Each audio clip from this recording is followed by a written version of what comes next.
अस्सलाम वालेकुम। आज जो टॉपिक हम डिस्कस करेंगे वो है abnormalities of adrenocortical secretions. Last time हमने एड्रिनल ग्लैंड्स हम लोग पढ़ रहे थे, और एड्रिनल ग्लैंड्स में मैंने आपको बताया था कि उसके दो मेजर पार्ट्स होते हैं। एक तो एड्रिनल मेड्यूला जो इसका अंदर का पोर्शन है, और बाहर का एड्रिनल कॉर्टेक्स। तो एड्रिनल मेड्यूला से जो हार्मोन्स आते हैं, एपिनेफ्रिन और नॉर एपिनेफ्रिन, और उनके फंक्शंस मैंने आपको बताए थे, they are similar to the sympathetic nervous system. तो और जाहिर सी बात है, जब हम सिंपैथेटिक नर्वस सिस्टम पढ़ेंगे तो उन हार्मोन्स का जो फंक्शन है, जो इफेक्ट है, वो वहाँ पे डिस्कस होगा। इवन कि एबनॉर्मेलिटीज भी हम वहीं पे डिस्कस करेंगे। यहाँ पे जो हम एबनॉर्मेलिटीज डिस्कस करेंगे वो सिर्फ एड्रिनल कॉर्टेक्स की करेंगे। और कॉर्टेक्स, एड्रिनल कॉर्टेक्स के बारे में मैं आपको बता चुका हूँ कि इसमें दो major types of hormones release होते हैं यहाँ से। एक तो ग्लूकोकॉर्टिकॉइड्स है, और दूसरा जो है मिनरलोकॉर्टिकॉइड्स। तो इन्हीं हार्मोन्स के जो एबनॉर्मेलिटीज हैं, इन्हें ऑफ एड्रेनोकॉर्टिकल सिक्रीशंस, इन्हें ग्लूकोकॉर्टिकॉइड्स और मिनरलोकॉर्टिकॉइड्स। और यूजुअली जब भी हम सिक्रीशंस की एबनॉर्मेलिटीज पढ़ते हैं किसी भी हार्मोन की, तो यूजुअली दो टाइप की एबनॉर्मेलिटीज आती हैं, या तो हाइपर सिक्रीशन होगा या हाइपो सिक्रीशन होगा। तो आज जो हम पढ़ेंगे वो है हाइपो एड्रेनलिज्म। हाइपो एड्रेनलिज्म मीन्स, इसको एड्रेनल इनसफिशिएंसी भी कहते हैं और एडिसन्स डिजीज भी कहते हैं। तो हाइपो का मतलब कम सिक्रीशंस हो रही है, एड्रेनलिज्म मींस एड्रेनल ग्लैंड की। लेकिन यहाँ आपको याद रखना है, एड्रेनल ग्लैंड, यहाँ हम किसकी बात कर रहे हैं? सिर्फ एड्रेनल कॉर्टेक्स की। तो एड्रेनल कॉर्टेक्स के जो हार्मोन्स हैं, जब उनका सिक्रीशन नॉर्मल से कम हो जाए, इनसफिशिएंट हो, तब उसको हम हाइपो एड्रेनलिज्म कहते हैं, या एड्रेनल इनसफिशिएंसी। इसको एडिसन्स डिजीज भी कहते हैं। तो इसको हम बोलते हैं hypo adrenalism is inability of adrenal cortex cortices to produce sufficient adrenocortical hormones, यानी जब वो सफिशिएंट एड्रेनोकॉर्टिकल हार्मोन्स यानी ग्लूकोकॉर्टिकॉइड्स और मिनरलोकॉर्टिकॉइड्स सिक्रीट ना कर सकें, उस कंडीशन को हम हाइपो एड्रेनलिज्म कहते हैं, या एड्रेनल इनसफिशिएंसी। अब सबसे पहले हम डिस्कस करेंगे कॉजेज, क्यों होता है ये। इसमें सबसे कॉमन जो इसकी वजह है, मोस्ट कॉमन, मोस्ट फ्रीक्वेंटली जो कॉज इसका है, वो है एट्रोफी और injury of the adrenal cortex. किसी भी वजह से जो एड्रेनल कॉर्टेक्स है, इसकी ये जो ग्लैंड है, एट्रोफिड हो जाए, एट्रोफिड मींस श्रिंक हो जाए, डिजनरेट हो जाए, या इसके अंदर कोई इंजरी हो जाए। तो अब ये एट्रोफी कैसे हो सकती है किसी एड्रेनल कॉर्टेक्स की, या इसकी जो इंजरीज हो सकती है वो कैसे पॉसिबल है। तो इसमें सबसे कॉमनेस्ट जो देखा गया है कि 80% जो एट्रोफी है, केसेस जो हैं, वो ऑटो इम्यूनिटी की वजह से होती है। इससे पहले भी हम ऑटो इम्यूनिटी पढ़ चुके हैं। ऑटो इम्यूनिटी का मतलब यह है कि जब हमारी बॉडी की अपनी ही एंटीबॉडीज अपने ही किसी ऑर्गन को डैमेज करने लगती है।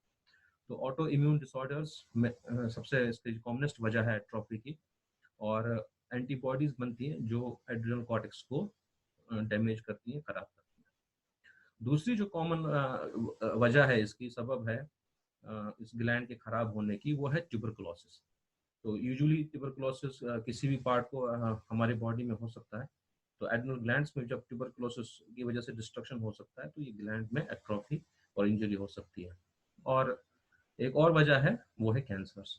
कैंसर्स कभी इन्वेजन करते हैं एड्रेनल कॉर्टेक्स को, उसकी वजह से क्या हो सकता है, ये जो ग्लैंड है, एड्रेनल कॉर्टेक्स खासतौर पर जिसकी हम बात कर रहे हैं आज, वो उसकी एट्रोफी हो जाए।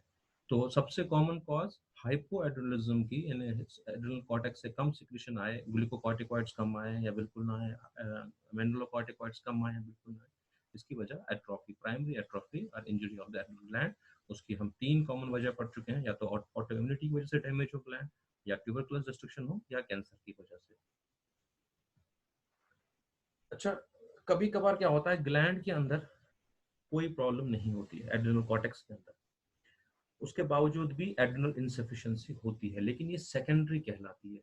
इसलिए सेकेंडरी होती है कि यहाँ पे जो प्रॉब्लम है वो पिट्यूटरी ग्लैंड में होती है। किसी भी वजह से अगर pituitary gland ACTH sufficient quantity में ना बनाए, ना प्रोड्यूस करे, उसकी वजह से क्या होगा कि एड्रेनल ग्लैंड से सफिशिएंट क्वांटिटी में हार्मोन्स रिलीज नहीं होंगे, यानी ग्लूकोकॉर्टिकॉइड्स और मिनरलोकॉर्टिकॉइड्स प्रॉपर रिलीज नहीं होंगे। उस वक्त भी एड्रेनल इनसफिशिएंसी पैदा हो जाएगी, और आमतौर पर उस एड्रेनल इनसफिशिएंसी को हम सेकेंडरी एड्रेनल इनसफिशिएंसी कहते हैं। सेकेंडरी इसलिए क्योंकि कॉज ग्लैंड में नहीं है, it is caused due to the problem in the pituitary gland. So in some cases, adrenal insufficiency is secondary to impaired function of the pituitary gland. और मैं बता चुका हूँ कि ACTH नहीं होगा तो जाहिर सी बात क्या होगा कि एड्रेनल कॉर्टिकल हार्मोन्स नहीं बने। दूसरी एक चीज ये भी होती है, अगर आपको याद हो मैंने आपको बताया था कि ACTH न सिर्फ हार्मोन्स की सिक्रीशन के लिए जरूरी है बल्कि जो ग्लैंड की जो ग्रोथ है, क्योंकि एड्रेनल कॉर्टिक हार्मोन्स है तो उसकी जो ग्रोथ है, वहाँ की जो सेल्स का प्रोलिफरेशन है वो भी ACTH की वजह से ही होता है। तो अगर ACTH ना हो तो सिर्फ इतना ही नहीं होता कि ग्लैंड से सिक्रीशन ना आए, कम आए, बल्कि ये भी साथ में हो जाता है कि ग्लैंड भी एट्रोफी हो जाती है। तो ये लेकिन सेकेंडरी एड्रेनल इंसफिशिएंसी हो जाएगी, कहलाएगी। और अब आप सोच रहे होंगे कि सर मिनरलोकॉर्टिकॉइड्स का जो सिक्रीशन है वो तो डिपेंडेंट नहीं है ACTH पे, वो तो आपके पोटेशियम की कंसंट्रेशन पे और एंजियोटेंसिन 2 की कंसंट्रेशन पे डिपेंड करता है। लेकिन वहां भी मैंने आपको बताया था कि वहां जो एड्रेनल मिनरलोकॉर्टिकॉइड हार्मोन का जो सिक्रीशन है वो ACTH रेगुलेट नहीं करता, लेकिन उनकी सिंथेसिस के लिए ACTH जरूरी है, थोड़ी बहुत मिकदार में, लेकिन ACTH वहां जरूरी होगा, और खासतौर से ग्लैंड के डेवलपमेंट के लिए। तो किसी भी वजह से पिट्यूटरी ग्लैंड की प्रॉब्लम की वजह से अगर ACTH ना बने तो उसकी वजह से भी एड्रेनल कॉर्टेक्स मुतासिर होंगे, वहाँ के हार्मोन्स का सिक्रीशन कम हो जाएगा और ग्लैंड भी आहिस्ता आहिस्ता क्या होगा, एट्रोफिड हो जाएगा, और उसकी वजह से एड्रेनल इनसफिशिएंसी पैदा हो जाएगी या हाइपो एड्रेनलिज्म पैदा हो जाएगा। उस वाले एड्रेनल इनसफिशिएंसी को हम कहते हैं सेकेंडरी एड्रेनल इनसफिशिएंसी। और देखा ये गया है कि जो सेकेंडरी एड्रेनल इनसफिशिएंसी है ये ज्यादा कॉमन है देन एडिसन्स डिजीज। एडिसन्स जो मैंने पहले बताया था प्राइमरी एड्रेनल इनसफिशिएंसी, यानी कॉर्टेक्स से ही हार्मोन्स अगर रिलीज नहीं हो रहे हो एट्रोफी की वजह से, ग्लैंड एट्रोफिड हो जाए, जिसको हम एडिसन्स डिजीज कहते हैं। और यानी कि दूसरे लफ्जों में कि जो प्राइमरी एड्रेनल इनसफिशिएंसी है उसको हम एडिसन्स डिजीज कहते हैं, और सेकेंडरी एड्रेनल इनसफिशिएंसी दूसरी चीज है। तो सेकेंडरी एड्रेनल इनसफिशिएंसी ज्यादा कॉमन है देन प्राइमरी एड्रेनल इनसफिशिएंसी।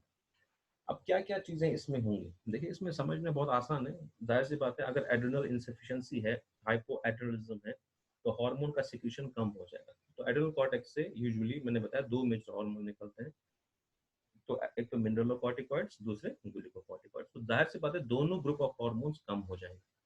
तो फीचर्स में हम सबसे पहले देखेंगे कि अगर मिनरलोकॉर्टिकॉइड डिफिशिएंसी इसमें रहेगी तो क्या फीचर्स आएंगे, और फिर हम देखेंगे ग्लूकोकॉर्टिकॉइड के कम होने की वजह से क्या फीचर्स आएंगे। तो सबसे पहले जो हम डिस्कस करेंगे वो है हाइपोएड्रेनलिज्म में चूंकि मिनरलोकॉर्टिकॉइड्स भी नहीं बनेंगे तो उसकी वजह से क्या क्या अलामतें जाहिर होंगी। मिनरलोकॉर्टिकॉइड के बारे में मैं बता चुका हूँ कि इसका सबसे इंपॉर्टेंट जो प्राइमरी फंक्शन है वो है सोडियम का रिएब्जॉर्प्शन फ्रॉम रिनल ट्यूब्यूल्स। तो जो ही मिनरलोकॉर्टिकॉइड डिफिशिएंसी होगी तो जाहिर सी बात है रिनल ट्यूब्यूल रिएब्जॉर्प्शन जो सोडियम का है वो कम हो जाएगा या नहीं होगा, और जिसकी वजह से क्या होगा, वाटर लॉस होगा बॉडी से, यूरिन के जरिए ज्यादा पानी बाहर जाएगा। जब पानी कम होगा तो एक्स्ट्रा सेलुलर फ्लूइड वॉल्यूम भी कम होगा, यानी जो जिस्म की हमारी रतूबत है वो कम होगी, और फाइनली क्या होगा, कार्डियक आउटपुट कम हो जाएगा और शॉक लाइक कंडीशन पैदा हो जाएगी। ये हम पढ़ चुके हैं। तो जाहिर सी बात है अगर आप इसमें फीचर देखेंगे हाइपोएड्रेनलिज्म में तो मिनरलोकॉर्टिकॉइड डिफिशिएंसी की वजह से ये फीचर्स आएंगे, यानी कि सोडियम लॉस होगा बॉडी से, साथ ही साथ वाटर लॉस होगा, बॉडी का टोटल वॉल्यूम कम होगा, कार्डियक आउटपुट होगा और शॉक में चला जाएगा वो पेशेंट, और कुछ दिनों में 4 से 2 हफ्ते के अंदर अंदर उसकी मौत हो सकती है अगर इसको ट्रीट नहीं किया गया। तो जाहिर सी बात है ट्रीटमेंट क्या है, क्योंकि हाइपोएड्रेनलिज्म है, मिनरलोकॉर्टिकॉइड्स नहीं है तो हम मिनरलोकॉर्टिकॉइड्स उसे दे देंगे जिसकी वजह से वो ठीक हो सकता है। तो पहले ये जो फीचर्स हैं ये मिनरलोकॉर्टिकॉइड की कमी की वजह से होंगे। अब हम देखेंगे क्योंकि ग्लूकोकॉर्टिकॉइड्स भी वहां से निकलते हैं, वो भी कम होंगे, तो उनकी वजह से क्या प्रॉब्लम्स आएंगी, क्या फीचर्स नजर आएंगे इस बीमारी में। तो ग्लूकोकॉर्टिकॉइड्स का जो पहला फंक्शन था वो मैं आपको बता चुका हूँ कि वो between the meals blood glucose levels maintain करता है, और अगर हाइपोएड्रेनलिज्म है तो जाहिर सी बात है ग्लूकोकॉर्टिकॉइड भी कम होंगे, तो उस मरीज में क्या होगा कि वो मरीज जो है बिटवीन द मील्स यानी दो गजाओं के बीच में ब्लड ग्लूकोज लेवल मेंटेन नहीं कर पाएगा। यूजुअली जब हम खाना खाते हैं, कोई मील लेते हैं, तो उसके फौरन बाद हमारी बॉडी में ब्लड ग्लूकोज बढ़ जाता है और बॉडी ग्लूकोज यूज करती है, और एक बार वो ग्लूकोज यूज हो गया फिर हम अगला मील 4 घंटे या 5 घंटे बाद या लेते हैं या 6 घंटे बाद लेते हैं। तो उस दौरान क्या होता है, उस दौरान ग्लूकोनियोजेनेसिस होती है, यानी लीवर जो है वो बाकी नॉन कार्बोहाइड्रेट सोर्सेज से ग्लूकोज बनाता है और बॉडी को ग्लूकोज मिलती रहती है। अब यहाँ पे क्या होगा, क्योंकि ग्लूकोकॉर्टिकॉइड्स अगर आपको याद हो ये ग्लूकोनियोजेनेसिस प्रमोट करते हैं, ये ग्लूकोनियोजेनेसिस कराते हैं। तो वो नहीं होगी ग्लूकोनियोजेनेसिस, तो जाहिर सी बात है जब ग्लूकोनियोजेनेसिस नहीं होगी तो लीवर में ग्लाइकोजन नहीं बनेगा, उससे ग्लूकोज नहीं बन पाएगा। तो इस मरीज में जो बिटवीन द मील्स है ये ब्लड ग्लूकोज लेवल मेंटेन नहीं कर पाएगा। दूसरी प्रॉब्लम क्या होगी कि अगर आपको याद हो कि कॉर्टिसोल जो है ये मोबिलाइज कराता है, ग्लूकोकॉर्टिकॉइड है सबसे इंपॉर्टेंट कॉर्टिसोल है, ये फैट्स और एमिनो एसिड्स को मोबिलाइज कराता है नॉन हिपैटिक टिश्यू यानी बॉडी के तमाम टिश्यू से लीवर को छोड़कर। तो जब कॉर्टिसोल की डिफिशिएंसी होगी, ग्लूकोकॉर्टिकॉइड डिफिशिएंसी होगी, तो फैट्स और एमिनो एसिड्स भी मोबिलाइज नहीं हो पाएंगे, यानी जो बॉडी को एक एनर्जी सोर्स की रिक्वायरमेंट थी अल्टरनेट, वो भी नहीं मिल रहा। तो इसकी वजह से क्या होगा, जो मेटाबॉलिज्म है और डिफरेंट मेटाबॉलिक फंक्शंस हैं वो भी डिप्रेस रहेंगे उस मरीज के अंदर। तीसरा जो फीचर इसके अंदर है मसल वीकनेस। इसमें आप देखेंगे कि इस मरीज के पास वाफिर मिकदार में अगर न्यूट्रिशन हम इसे प्रोवाइड भी कर रहे हैं, ये प्रॉपर गजा भी ले रहा है, फैट्स भी ले रहा है, प्रोटीन भी ले रहा है, कार्बोहाइड्रेट्स भी ले रहा है, उसके बावजूद भी इसके मसल्स वीक है ना। तो इसका मतलब ये हुआ कि ये जो कॉर्टिसोल है, ग्लूकोकॉर्टिकॉइड्स हैं, ये एनर्जी मेटाबॉलिज्म के अलावा भी, यानी एनर्जी प्रोवाइड जो ग्लूकोज प्रोवाइड करता है उसके अलावा भी इसके डिफरेंट मेटाबॉलिक फंक्शंस हैं, जिसकी वजह से ये सब फीचर्स नजर आ रहे हैं। अच्छा, एक इम्पॉर्टेंट और फंक्शन जो मैंने बताया था ग्लूकोकॉर्टिकॉइड्स का, कॉर्टिसोल का, वो ये कि एक एंटी स्ट्रेस हार्मोन। तो हाइपोएड्रेनलिज्म में या एड्रेनल इनसफिशिएंसी में चूंकि ग्लूकोकॉर्टिकॉइड्स नहीं बनेंगे, कॉर्टिसोल नहीं बनेगा, तो जाहिर सी बात है अब एंटी स्ट्रेस फंक्शन नहीं होगा। अगर मरीज को जो स्ट्रेस होगा कोई भी किसी भी तरह का, चाहे वो फिजिकल स्ट्रेस हो या मेंटल स्ट्रेस हो, उसकी वजह से क्या होगा, उस मरीज पे उसके असरात, डिटोरिएटिंग इफेक्ट्स यानी मुज़िर असरात जाहिर होंगे। नॉर्मली हमारे अंदर जब स्ट्रेस होता है तो हमारे पास उसको उससे लड़ने के लिए कॉर्टिसोल होता है, वो हमें स्ट्रेस से मुदाफियत प्रोवाइड करता है, डिफेंस प्रोवाइड करता है। तो जब कॉर्टिसोल की लेवल्स कम हो जाएंगी तो क्या होगा, स्ट्रेस के इफेक्ट्स हमारी बॉडी पे बहुत मुज़िर असरात उसके साथ जाहिर हो जाएंगे, और इस हद तक हो जाएंगे कि एक हल्का सा रेस्पिरेटरी इन्फेक्शन की वजह से भी मौत हो सकती है मरीज। तो ये तो फीचर्स थे इसके, इस हाइपोएड्रेनलिज्म के, एड्रेनल इनसफिशिएंसी के, क्योंकि दो ग्रुप ऑफ हार्मोन्स हैं, दोनों कम होंगे, मिनरलोकॉर्टिकॉइड का फंक्शन अलग है, उसकी वजह से अलग इफेक्ट्स सामने आएंगे, है ना, उसमें sodium loss, water loss, shock, ये कंडीशन आएगी। और ग्लूकोकॉर्टिकॉइड यानी कॉर्टिसोल की डेफिशिएंसी की वजह से ये होगा कि वो स्ट्रेस मरीज नहीं ले पाएगा, उसके मुज़िर असरात होंगे, उसको मामूली स्ट्रेस की वजह से, इन्फेक्शन की वजह से डेथ हो सकती है, उसका मेटाबॉलिज्म बिगड़ जाएगा, वो between the meals glucose maintain नहीं कर पाएगा। तो ये फीचर्स इस हाइपोएड्रेनलिज्म में आ जाता है। एक और इम्पॉर्टेंट फीचर जो है हाइपोएड्रेनलिज्म का, वो है मेलानिन पिगमेंटेशन। ये बहुत इंटरेस्टिंग है। अभी तक तो हमने जो फंक्शंस पढ़े थे इस इन हार्मोन्स के, उसको अगर हम मद्देनजर रखें, उनको अगर सामने रखें, तो ये सारे फीचर्स हमें क्लियरली समझ में आते हैं। लेकिन एक फीचर जो है, जो आपको समझने की यहाँ कोशिश करनी है, वो मैं समझाऊंगा इंशाल्लाह, उसको जरा सा आप देखिए, वो है मेलानिन पिगमेंटेशन।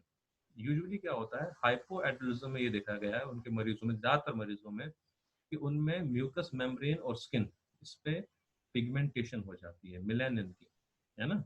और ये इवन पिगमेंटेशन नहीं होती, यानी ऐसा नहीं कि हर जगह एक ही तरह की पिगमेंटेशन होती है, ब्लॉचेस में होती है, पैचेस में होती है ना, धब्बे धब्बे होते हैं इस पिगमेंटेशन के।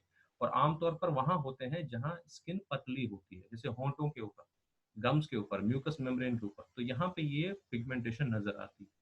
और निपल्स के जो थिन स्किन है वहां पे ये पिगमेंटेशन नजर आती है। तो ये एक इम्पॉर्टेंट फीचर है हाइपोएड्रेनलिज्म का। तो एक तो हमने मिनरलोकॉर्टिकॉइड की वजह से इसके फीचर्स देखे, जब वो कम होगा, कॉर्टिसोल कम होगा, उसकी वजह से क्या फीचर्स हैं वो हमें वो हमने समझ लिए। और एक फीचर इंपॉर्टेंट जो आपको याद रखना है इसमें, वो है मेलानिन पिगमेंटेशन। ये उसकी एक पिक्चर है, अगर आप इस तस्वीर को देख पा रहे हैं, इसमें आप देखिए गम्स के ऊपर जो इसके मसूड़े हैं, दांतों के ऊपर आप देखिए, इसमें पिगमेंटेशन है, मेलानिन पिगमेंटेशन, ब्राउन ब्लैक धब्बे नजर इस पे आ रहे हैं। ये इस तरह की पिगमेंटेशन एडिसन डिजीज में या हाइपोएड्रेनलिज्म में नजर आती है। ये देखिए होंठों के ऊपर, यहाँ भी थिन स्किन होती है, आप इस पे देखिए होंठों के ऊपर इसकी पिगमेंटेशन आ गई है, कहीं पे ब्लैक, कहीं पे डार्क ब्राउन कलर के पैचेस नजर आते हैं। तो ये पिगमेंटेशन एक इंपॉर्टेंट फीचर है एडिसन डिजीज का या हाइपोएड्रेनलिज्म का। अब वजह क्या है इसकी, अब क्यों ये मेलानिन पिगमेंटेशन होती है, ये बहुत इंपॉर्टेंट, इसको जरा सा समझ लीजिए आप। और बहुत इंटरेस्टिंग भी है ये चीज़ कि what are the causes of this pigmentation in Addison's disease, hypoadrenalism में ये पिगमेंटेशन आखिर क्यों हो रही है। देखिए सबसे पहले क्या होगा, चूंकि हाइपोएड्रेनलिज्म है तो इसमें कॉर्टिसोल नहीं बनेगा, है ना। ग्लैंड जो है वो कॉर्टिसोल, हम एडिसन्स डिजीज की बात कर रहे हैं, प्राइमरी एड्रेनल इंसफिशिएंसी की, सेकेंडरी में ये चीज़ नजर नहीं आएगी। तो कॉर्टिसोल कम होगा, ग्लैंड से कॉर्टिसोल कम बनेगा, तो जाहिर सी बात है यूजुअली हेल्दी इंसान में जब कॉर्टिसोल बनने लगता है तो एक नेगेटिव फीडबैक होता है। जो ही कॉर्टिसोल लेवल्स बढ़ेंगे तो उसकी वजह से क्या होता है, पिट्यूटरी ग्लैंड से एटीएच का सप्रेशन होता है, एटीएच सिक्रिएट नहीं होगा। यहाँ पे कॉर्टिसोल नहीं बन रहा, तो जब कॉर्टिसोल नहीं बना, क्योंकि हाइपोएड्रेनलिज्म है, ग्लूकोकॉर्टिकॉइड्स भी नहीं बन रहे, तो कॉर्टिसोल जब नहीं बनेगा तो पिट्यूटरी से क्या होगा, एसीटीएच का सिक्रीशन ज्यादा होने लगेगा, यानी जो नेगेटिव फीडबैक कॉर्टिसोल की वजह से होगा वो नहीं होगा। तो ऑब्वियसली पिट्यूटरी ग्लैंड क्या करेगी, ज्यादा से ज्यादा एसीटीएच बनाएगी। उसका मकसद क्या होगा, एसीटीएच ज्यादा आएगा तो एड्रेनल कॉर्टेक्स से कॉर्टिसोल ज्यादा बनेगा। लेकिन चूंकि ग्लैंड में प्रॉब्लम है, ग्लैंड नहीं बना पा रहा है कॉर्टिसोल, तो कॉर्टिसोल तो कम ही रहेगा, लेकिन नेगेटिव फीडबैक के ब्लॉक की वजह से क्या होगा कि एसीटीएच का सिक्रीशन एंटीरियर पिट्यूटरी से ज्यादा होगा। तो इसमें जो कॉज ऑफ मेलानिन पिगमेंटेशन है वो बेसिकली है एक्सेस सिक्रीशन ऑफ एसीटीएच। और एसीटीएच के साथ साथ एमएसएच, ये हार्मोन आपने सुना होगा, मेलानोसाइट स्टिमुलेटिंग हार्मोन, एमएसएच, इसका सिक्रीशन भी बढ़ जाता है। ये मैं अभी आपको थोड़ी देर में समझाता हूँ। फिलहाल आप याद रखिए कि चूंकि हाइपोएड्रेनलिज्म है, प्राइमरी हाइपोएड्रेनलिज्म है, कॉर्टिसोल नहीं बनेगा, जिसकी वजह से पिट्यूटरी से एसीटीएच का सिक्रीशन ज्यादा होने लगता है। और यही एसीटीएच जब ज्यादा होता है, ये एसीटीएच क्या कॉज करता है, पिगमेंटेशन। वजह उसकी ये है, अभी तक आपने सुना होगा कि जो हमारी बॉडी में जो पिगमेंटेशन है, यानी मेलानोसाइट से मेलानिन का बनना, ये डिपेंडेंट होता है एमएसएच पे, लेकिन ये सही नहीं है। ह्यूमंस में खास तौर से जो पिगमेंटेशन है ना, कितना मेलानिन मेलानोसाइट्स बनाती हैं, वो एसीटीएच की वजह से होता है, एमएसएच की वजह से होता है लेकिन कम होता है, मेनली एसीटीएच है। क्योंकि एसीटीएच का जो फंक्शन है वो है सिमिलर टू एमएसएच, वो है सिमिलर टू एमएसएच। जो काम एमएसएच करता है, यानी मेलानोसाइट स्टिमुलेट करता है ना, और मेलानिन बनाता है, वही काम एसीटीएच करता है। अब यूजुअली क्या होता है कि ये जो एमएसएच है और एसीटीएच है, इन दोनों में क्या फर्क है। एसीटीएच तो हमने पता है, ये एड्रेनोकॉर्टिकोट्रोपिक हार्मोन है, ये आपके कॉर्टेक्स को स्टिमुलेट करता है, एड्रेनल कॉर्टेक्स को। एमएसएच मेलानोसाइट स्टिमुलेटिंग हार्मोन है, मेलानोसाइट्स को स्टिमुलेट करता है। लेकिन एसीटीएच के अंदर अगर इस प्रोटीन, इसकी प्रोटीन होती है, इसकी जो सीक्वेंस है ना एसीटीएच में, इसमें एमएसएच शामिल होता है, यानी एसीटीएच के अंदर एमएसएच सीक्वेंसिंग मौजूद होती है, तो इसका इफेक्ट एसीटीएच का एमएसएच जैसा ही आता है। हालांकि जो एमएसएच जितना इफेक्ट मेलानोसाइट्स पे करता है, उसका करीब एक 1/30 इफेक्ट एसीटीएच का होता है। यानी अगर हम मेलानोसाइट्स को देखें, उसके ऊपर एमएसएच डालें और एसीटीएच डालें, तो ज्यादा पोटेंट उनको स्टिमुलेट करने के लिए मेलानोसाइट्स को एमएसएच है, एसीटीएच उससे 1/30 कम होता है। लेकिन चूंकि एसीटीएच ज्यादा क्वांटिटी में एक्सक्रीट होता है, तो जो इफेक्ट बेसिकली पिगमेंटेशन का आता है वो एसीटीएच की वजह से आता है। ठीक है, तो एसीटीएच की वजह से पिगमेंटेशन क्यों होती है, because ACTH can stimulate formation of melanin by the melanocytes in the same way that MSH does. जिस तरह एमएसएच स्टिमुलेट करता है उसी तरह एसीटीएच करता है। लेकिन आप कह रहे हैं सर आप एसीटीएच का नाम क्यों ले रहे हैं, एमएसएच का क्यों नहीं ले रहे हैं, क्योंकि एसीटीएच ज्यादा क्वांटिटी में एक्सक्रीट हो रहा है, तो उसी का इफेक्ट ज्यादा आता है। एमएसएच का जो रोल है मेलानिन स्टिमुलेट हार्मोन का, ये ज्यादातर लोअर एनिमल्स में इसका ज्यादा इंपॉर्टेंट इफेक्ट है। और आपने पढ़ा भी होगा, जो 11th-12th में आप लोग अक्सर पढ़ते हैं, कि एमएसएच जो है बेसिकली ये लोअर एनिमल्स में पिट्यूटरी ग्लैंड के एक पार्ट से आता है, जिसको हम पार्स इंटरमीडिया कहते हैं, है ना। पिट्यूटरी के 3 पार्ट्स होते हैं, एंटीरियर पिट्यूटरी, पोस्टीरियर पिट्यूटरी और एक बीच का एक पार्ट होता है जिसको हम पारस इंटरमीडिया कहते हैं, वहां से एमएसएच सिक्रीट होता है। लेकिन ह्यूमंस के अंदर क्या होता है कि ये पार्ट जो है वेल डेवलप नहीं होता, पारस इंटरमीडिया, इसलिए एमएसएच वहां पे पारस इंटरमीडिया से ह्यूमंस में नहीं आता। और एमएसएच कहाँ से आता है फिर ह्यूमंस में, एमएसएच वहीं से आता है, उन्हीं सेल से जहां से एसीटीएच आता है, यानी एंटीरियर पिट्यूटरी से कॉर्टिकोट्रोप्स। इसको मैं समझाने के लिए आपको एक इसका छोटा सा वो एक सिंथेसिस के बारे में बता दूंगा कि किस तरह से एसीटीएच की सिंथेसिस और सिक्रीशन होती है, और ये किस तरह से MSH के साथ एसोसिएट होता है। बेसिकली होता क्या है, ACTH is a peptide hormone, आपको मालूम है ये पेप्टाइड हार्मोन, एंटीरियर पिट्यूटरी से निकलने वाले जितने भी हार्मोन है वो पेप्टाइड हार्मोन। तो ACTH बेसिकली पेप्टाइड प्रोटीन है। तो प्रोटीन्स कैसे बनती हैं, अगर आपको याद हो, ये एमिनो एसिड चेन से बनती है। और ये चेन कौन डिटरमाइन करता है, ये mRNA डिटरमाइन करता है, मैसेंजर RNA। और वो मैसेंजर RNA कहाँ से बनता है, वो एक जीन से बनता है ना। तो ACTH की जो जीन है जिससे वो बनता है, और उसके बाद जो mRNA बनती है, और mRNA के बाद क्या बनेगा, फाइनली पेप्टाइड बनेगी ACTH। तो एक्चुअल जो शुरू में जो जीन होती है उसमें जो सीक्वेंसिंग होती है वो बड़ी सीक्वेंसिंग होती है, यानी बड़ा प्रोटीन फॉर्मेशन के लिए उसकी सीक्वेंसिंग होती है। mRNA भी ऑब्वियसली बड़ा होगा। तो जो प्रोटीन इनिशियली बनती है वो बड़ी प्रोटीन होती है ना। और उस प्रोटीन को हम कहते हैं प्री प्रो हार्मोन। क्या कहते हैं, प्री प्रो हार्मोन। और इस प्री प्रो हार्मोन का नाम है, जिससे स्टेज बनता है, उसका नाम है प्री ओपियो मिलानोकॉटिन, उसको हम शॉर्ट में POMC कहते हैं। तो the gene that transcribes to form the RNA that causes ACTH synthesis initially causes the formation of a large protein molecule, a pre-pro hormone called pre-opiomelanocortin। तो सबसे पहले क्या बनेगा, एक बड़ी प्रोटीन बनती है जिसको हम POMC कहते हैं। बाद में क्या होता है, कुछ एंजाइम्स होते हैं जिसको हम PC कहते हैं, है ना। Pre pro hormone catalyst enzymes होते हैं, PC1 होती है और PC2 होती है। ये एंजाइम्स क्या करते हैं, ये इसकी फिर कटिंग करते हैं, स्लाइसिंग करते हैं, है ना, स्प्लाइसिंग करते हैं, इस प्रोटीन को काटते हैं। और फाइनली उस लंबी प्रोटीन से कट के क्या बनता है, ACTH। जब ये प्रोटीन लंबी प्रोटीन कटती है, इससे ACTH बनता है, उसी में से एक और सीक्वेंस कटती है जो MSH की होती है। तो बेसिकली क्या है, जो POMC है ये सिर्फ ACTH का प्रिकर्सर नहीं है, बल्कि MSH का भी प्रिकर्सर। मैं एक डायग्राम आपको दिखाता हूँ, उसको समझने की आप कोशिश करिए। देखिए सबसे पहले क्या बनता है, जीन होगी, है ना, जो जिससे एस्टेज बनता है, उस जीन से एक mRNA बनेगा। ये mRNA, उसमें सीक्वेंसिंग लंबी होती है। तो शुरू में ये जो प्रोटीन ट्रांसक्राइब करेगा, है ना, सबसे ट्रांसलेट करेगा, सबसे पहले जब mRNA बनता है उस प्रोसेस को क्या कहते हैं, ट्रांसक्रिप्शन। फिर mRNA से जब प्रोटीन बनती है उसको ट्रांसलेशन कहते हैं। क्योंकि mRNA शुरू में, जीन बड़ा है, mRNA बड़ी है, तो उससे जो ट्रांसलेट होगा प्रोटीन, वो लंबा बड़ा प्रोटीन होता है। उस प्रोटीन का क्या नाम है, POMC, है ना। और उस POMC में देखिए आप, जब वो उसके बाद कुछ एंजाइम उसको कट करने लगते हैं, तो उसमें जब कट होती है, इसमें जो आपको पिंक और रेड कलर का नजर आएगा, ये सीक्वेंस है ACTH की, ये कट के ACTH बनता है, ठीक है। लेकिन जब ये प्रोटीन कटती रहती है डिफरेंट टिश्यूज में, जहां पे ये कटती है ACTH, यानी कॉर्टिकोट्रोप्स में, तो ACTH बनता है। लेकिन बाकी टिश्यूज में, खासतौर से हाइपोथैलेमस वगैरह में, वहां भी ये प्रोटीन बनती है POMC।